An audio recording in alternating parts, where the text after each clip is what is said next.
I have no mouth, and I must scream, by Harlan Ellison. Um, I have no mouth, and I must scream is a speculative fiction novella or a short story. Please correct me, I'm not that expert. All I know is that I enjoy reading them, and when I mean reading, I mean putting on some headphones and having someone else read it to me, because I'm lazy and I like to get stoned. But with this story, listen to it on YouTube of Harlan Ellison's "I've No Mouth and I'm a Scream," read by Harlan Ellison, who has a fantastic voice, and I've kind of thumbed through his other works and interesting and other things about him. He's a very interesting character, Harlan Ellison, co-creator or rightful creator of the Terminator franchise or ideals, and that whole Hollywood he said she said predicaments of property and idea and intellectual property rights and fun things like that. But I really enjoyed the story. It is, at its basis, one of the biggest examples of concentrated nightmare fuel. Yeah, I'll give you the premise. An artificial intelligence, is in control of the world, and for the past 109 years he has been torturing 5 individuals. And these individuals will be Ted, Gorister, Benny, Nimdoc, and Helen. For those men, one of them woman.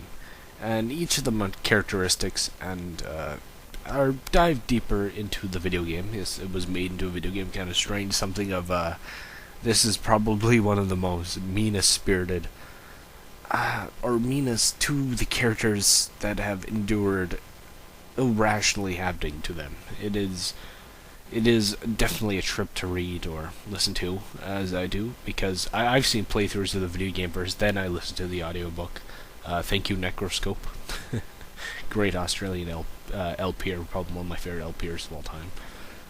Interesting thing, he doesn't swear unless totally befuddled. This story is something. It is something. It is dark, it is cold, it is unfeeling, yet it is passionate, and it is hate of AM, this artificial or allied master computer, I believe it was. And it took control of the Earth, killed everyone off, and kept these 5 alive as playthings. And the thing that happened to these people are horrible. Here's an example, as that he made one character, Benny, walk 1,000 miles in the Arctic snow for canned goods, and the thing that he forgot to give to the people were can openers. So it's very twisted.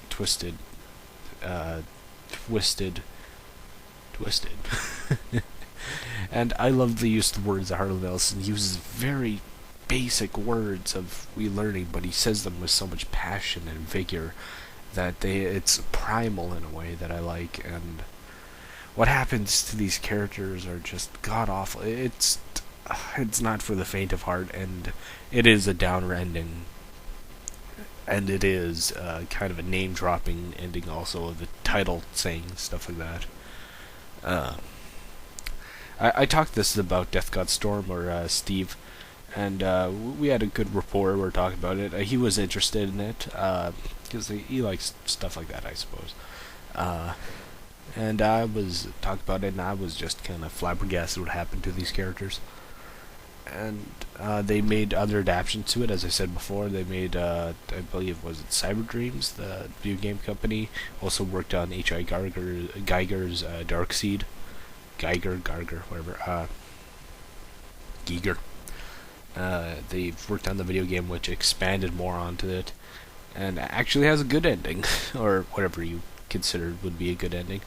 I do like it where in fiction and movies and video games and things that challenge you, that challenge your expectations, and make you feel something, and make you feel mixed, and make you feel conflicted.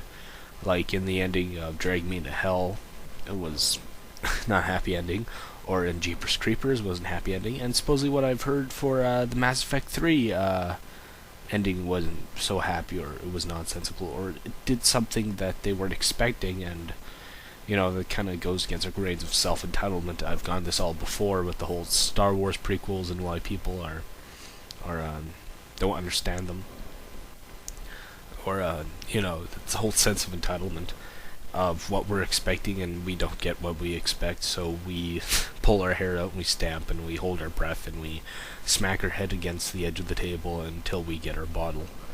Fandom, we're a very we're a special grade. We're a special breed, geeks. Nothing really much else I can say. I'd say check it out. I'll probably post a link to it. I love Harlan Ellison. He's also read other audiobooks and other things. He has a great voice, really great, gravelly, raspy voice, and he's very passionate. Very interesting character. I would definitely want to read other things of his work. Thank you. Bye.